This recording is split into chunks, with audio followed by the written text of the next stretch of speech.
Nah itu gimana sih kalau sebenarnya by passion? Gini, gue punya solusinya buat itu.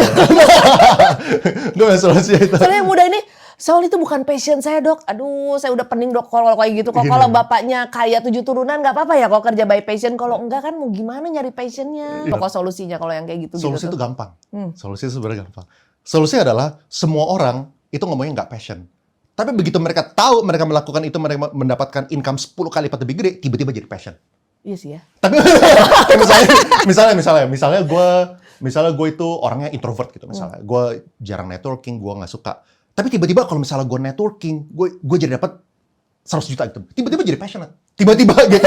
Tiba-tiba jadi passionate gitu. Tiba-tiba jadi bisa ngobrol ya. Bisa ngobrol gitu. Atau nggak misalnya gini, gue malu di depan kamera gitu kan. Kayak tapi personal branding itu bagus banget, dan ternyata teman-teman gue yang melakukan personal branding, income dia dari 20 juta jadi 50 juta. Tiba-tiba gue jadi bisa personal branding. Tiba-tiba gue jadi passionate di depan kamera. Langsung ngulik ya kok. Iya, langsung ngulik gitu. Ya mungkin orang nggak passion gara-gara nggak paham aja gitu. What's the opportunity that they are missing gitu. Mereka tuh nggak tahu bahwa mereka tuh missingnya. Jadi complementary skill itu tuh akan memberikan kita untuk the same amount of effort, tapi income itu lebih tinggi gitu. Sama kayak misalnya kayak digital marketing. Digital marketing itu ada yang namanya itu SEO dan SEM gitu. Jarang sekali orang bisa dua-duanya.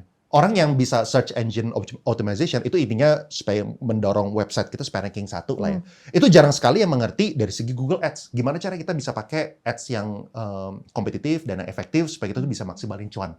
Definisi cuan di Google Ads itu adalah pakai ROAS, Return on Advertising Spend. Intinya kita spend 10 juta, kita dapat 100 juta nggak nih? Itu adalah yang SEM gitu. Amin kalau itu.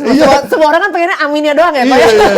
Makanya kayak complementary skill itu tuh sangat-sangat powerful, sangat powerful. Apalagi kalau misalnya kita bisa cross border gitu, kayak misalnya orang yang ngerti SEO, ngerti SEM, tapi misalnya ngerti finance juga gitu. Jadi ngerti hitungnya ROAS-nya gimana. Bahkan misalnya nih, orang yang ngerti SEM, orang yang ngerti SEO, jadi orang yang ngerti marketing, dia ngerti produknya juga.